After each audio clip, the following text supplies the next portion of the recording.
उक्ति चोज अनुप्रास बरन अस्थिति अति भारी, बचन प्रीति निर्बाही अर्थ अद्भुत तुकधारी। हमारे एक स्रोत की ये पंक्तियां महाकवि सूरदास के काव्य का सार बताती हैं। बिल्कुल। और ये पंक्तियां एक सवाल भी खड़ा करती हैं, है ना? हाँ, कि इतनी खूबसूरती, इतनी कला और इतना गहरा प्रेम, ये सब उस कवि की रचनाओं में कहाँ से आया जिसके जीवन की शुरुआत ही, जैसे स्रोत बताते हैं, उपेक्षा और अकेलेपन से हुई थी। हाँ, बिल्कुल यही। और आज की हमारी पड़ताल का केंद्र भी यही है। हमारे पास जो दस्तावेज हैं, उनकी मदद से हम ये समझने की कोशिश करेंगे कि एक बालक जो अपने ही घर परिवार से उदासीन था, वो भक्ति साहित्य का सूर्य कैसे बना। आज हम सिर्फ उनके जीवन की घटनाओं को नहीं जानेंगे, बल्कि उनके पीछे जो मनोवैज्ञानिक और आध्यात्मिक बदलाव थे, उनको भी समझने की कोशिश करेंगे। सही कहा आपने।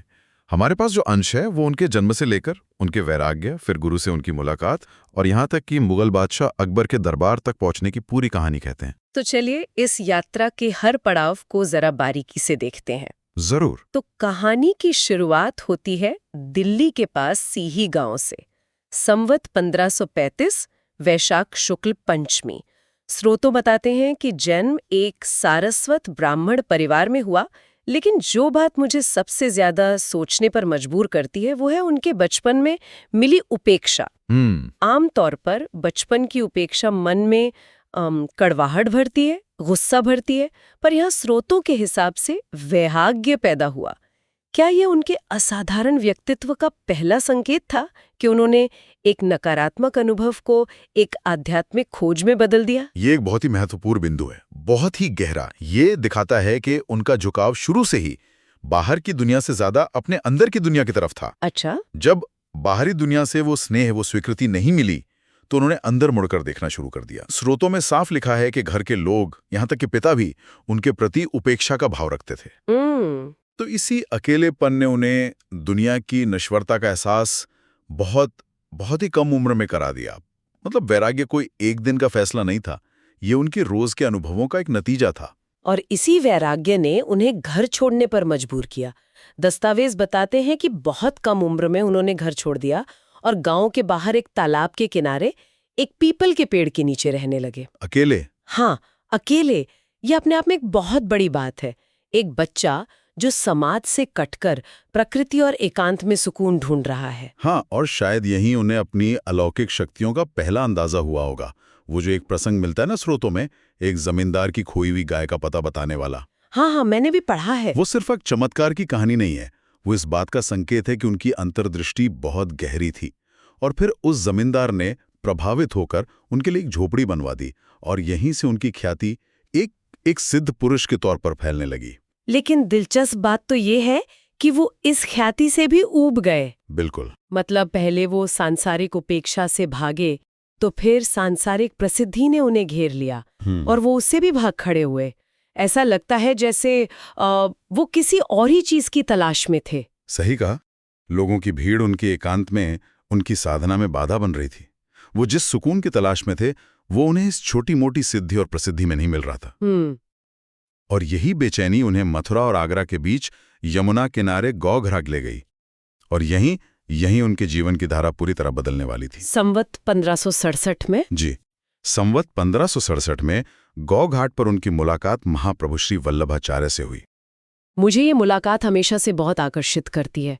महाप्रभु वल्लभाचार्य, उस समय के इतने बड़े संत और दार्शनिक, उन्होंने एक अनजान, संभवतः नेत्रहीन गायक में ऐसा क्या देखा होगा कि उन्हें तुरंत दीक्षा देने का फैसला कर लिया? देखिए, स्रोतों में इसका बड़ा ही नाटकीय वर्णन है। महाप्रभु ने उनसे भगवत लीला का गान करने को कहा। सूरदास ने 2 पद गाए, लेकिन वे पद दीनता और विनय से भरे हुए थे। उनमें एक भक्त की याचना थी, एक असहाय व्यक्ति की पुकार। तब महाप्रभु ने जो कहा वो ऐतिहासिक है। उन्होंने कहा, सूर होकर ऐसे घिघियाते क्यों हो?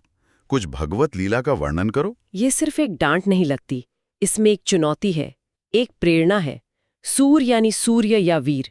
ऐसा लगता है जैसे वल्लभाचार्य कह रहे हो कि तुम अपनी असली क्षमता को पहचानो। बिल्कुल। तुम सिर्फ दीनता गाने के लिए नहीं बने हो, तुम भगवान के ऐश्वर्य और उनकी लीला का गान करने के लिए बने हो। आपने बिल्कुल सही समझा। ये एक गुरु का शिष्य को उसकी असली पहचान कराना था। वल्लभाचार्य ने उनकी दीनता के पीछे छिपी हुई उस अपार काव्य प्रतिभा को पहचान लिया था। जब सूरदास ने अपनी अज्ञानता व्यक्त की, तब आचार्य ने उन्हें दीक्षा दी, श्रीमद् भागवत का मर्म समझाया और उन्हें लीला गान का आदेश दिया।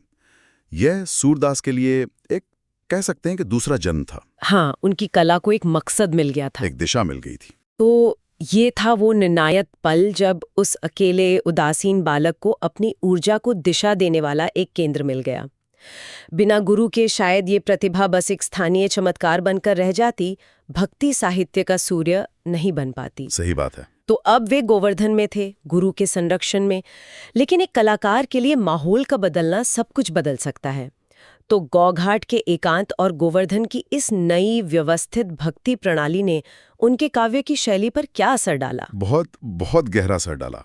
गोवर्धन के पास पारसौली में चंद्र सरोवर के निकट बसने के बाद उनका जीवन एक लय में बन गया। अच्छा। अब उनकी साधना बिखरी हुई नहीं थी। स्रोत बताते हैं कि वे रोज श्रीनाथ जी के मंदिर जाते थे और दिन के 8 पहर जो सेवा होती थी उसमें कीर्तन करते थे।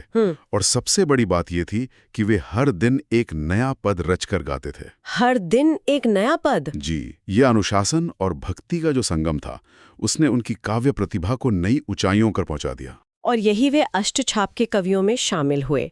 इस अष्टछाप की अवधारणा को थोड़ा और समझाएंगे? जरूर। देखिए, महाप्रभु वल्लभाचार्य और उनके पुत्र गोस्वामी विट्ठलनाथ ने कृष्ण भक्ति काव्य को एक तरह से संस्थागत रूप दिया।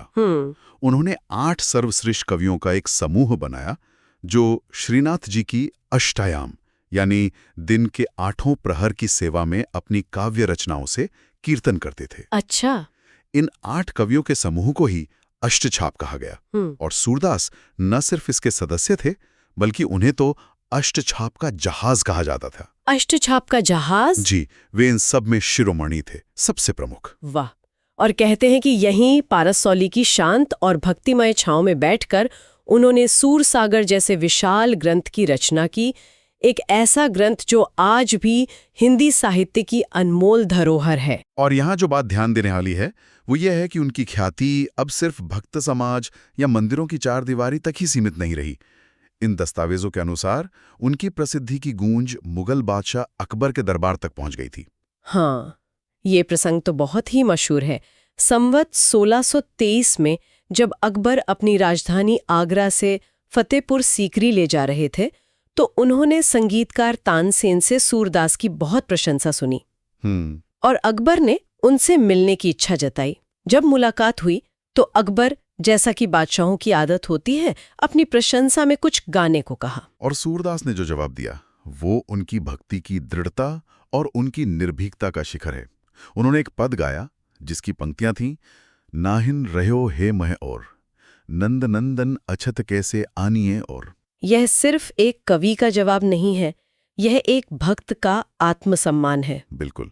इसका सीधा साधा मतलब है कि मेरे हृदय में नंद के नंदन यानी श्री कृष्ण के लिए भी जगह कम पड़ती है, वहां मैं किसी और को कैसे बसा सकता हूँ। सही। ये उस दौर की राजनीति को भी एक आईना दिखाता है, जहां एक संत की आध्यात्मिक सत्ता सम्राट की सांसारिक सत्ता से कहीं ज्यादा बड़ी थी। बिल्कुल। ये घटना दिखाती है कि सच्चा भक्त किसी भी सांसारिक प्रलोभन या भय से परे होता है। सूरदास के लिए अकबर एक बादशाह हो सकते थे, लेकिन उनके हृदय के बादशाह तो सिर्फ कृष्ण थे। इसी तरह का एक और प्रसंग स्रोतों में मिलता है, जहां गोस्वामी विट्ठलनाथ के कहने पर तुलसीदास जी ने उनकी परीक्षा लेने की सोची। अच्छा, ये तो और भी दिलचस्प है। 2 महाकवियों के बीच की बात। हाँ, तुलसीदास जी जानना चाहते थे कि जो कवि सिर्फ दीनता और विनय के पद गाता है, क्या वो श्रृंगार रस का भी वर्णन कर सकता है। उन्होंने सूरदास से राधा जी के नख शिख सौंदर्य का वर्णन करने को कहा। तब सूरदास ने जो पद गाया, देखोरी हरि के नैन, और उसमें राधा के अंगों की उपमा जिस तरह मोतियों से दी, उसे सुनकर सब चकित रह गए। तो उन्होंने साबित कर दिया कि उनकी भक्ति एकांगी नहीं है, वे कृष्ण के हर रूप, हर लीला और हर भाव के कवि हैं। उनकी ये निर्भीकता, ये एकनिष्ठ भक्ति और ये कलात्मक गहराई, जाहिर है ये सारी शक्ति उनके काव्य से ही आती होगी। तो अंत में उनके काव्य की उन खासियतों पर लौटते हैं जहां से हमने बात शुरू की थी। जी। उस शुरुआती दोहे में उक्ति चोज, अनुप्रास, प्रीति निर्बाहे जैसे शब्द थे। इनका असल में क्या मतलब है? चलिए इसे सरल शब्दों में समझते हैं। उक्ति चोच का मतलब है कहने का एक अनूठा और सुंदर ढंग। सूरदास सीधी सी बात को भी ऐसे अद्भुत तरीके से कहते थे कि वो दिल में उतर जाए। अच्छा। अनुप्रास जैसे अलंकार उनकी कविता में सहज ही चले आते हैं, वो उन्हें जबरदस्ती ठूंसते नहीं। वचन प्रीति निर्बाहे सबसे जरूरी है, यानी उन्होंने प्रेम के भाव का शुरू से अंत तक पूरी सच्चाई और गहराई से निर्वाह किया है। उनका प्रेम सतही नहीं है। और अद्भुत तुकधारी तो हैं ही, उनकी तुकबंदी में एक संगीतात्मकता है जो आज भी गायकों को खींचती है। और उनकी भाषा, अक्सर बड़े कवि बहुत क्लिष्ट भाषा का प्रयोग करते, लेकिन सूरदास की भाषा तो जन जन की भाषा लगती है। यही तो उनकी सबसे बड़ी खूबी है। उनकी भाषा ब्रज भाषा है, जो उस समय की आम बोलचाल की भाषा थी, लेकिन उन्होंने उसे मांझ कर परिमार्जित करके ऐसा साहित्यिक रूप दिया जो भावपूर्ण भी है और सहज भी है। दस्तावेज कहते हैं कि उनकी रचनाओं को सुनने भर से मन निर्मल हो जाता है। उन्होंने अपनी वाणी से भगवान के जन्म, उनके कर्म, उनके गुण, उनके रूप, हर चीज को इतना सजीव कर दिया कि वो लीला गान हमेशा के लिए अमर हो गया। तो ये थी सूरदास जी की यात्रा, एक उपेक्षित बालक से लेकर भक्ति और काव्य के सूर्य बनने तक का एक अविश्वसनीय सफर। उनका जीवन हमें दिखाता है कि गुरु कृपा, अटूट भक्ति और अपनी कला के प्रति पूर्ण समर्पण इंसान को कहां से कहां पहुंचा सकता है। और जो बात सबसे ज्यादा प्रभावित करती है वो ये कि उनका पूरा जीवन एक ही ध्येय पर केंद्रित था, श्री कृष्ण की लीला का गान। बादशाह का सम्मान हो या आम आदमी की तारीफ, कोई भी चीज उन्हें उनके रास्ते से भटका नहीं सकी। सही बात है। संसारिक मान सम्मान उनके लिए कभी लक्ष्य बना ही नहीं। और जाते जाते श्रोताओं के लिए एक विचार छोड़ जाते हैं।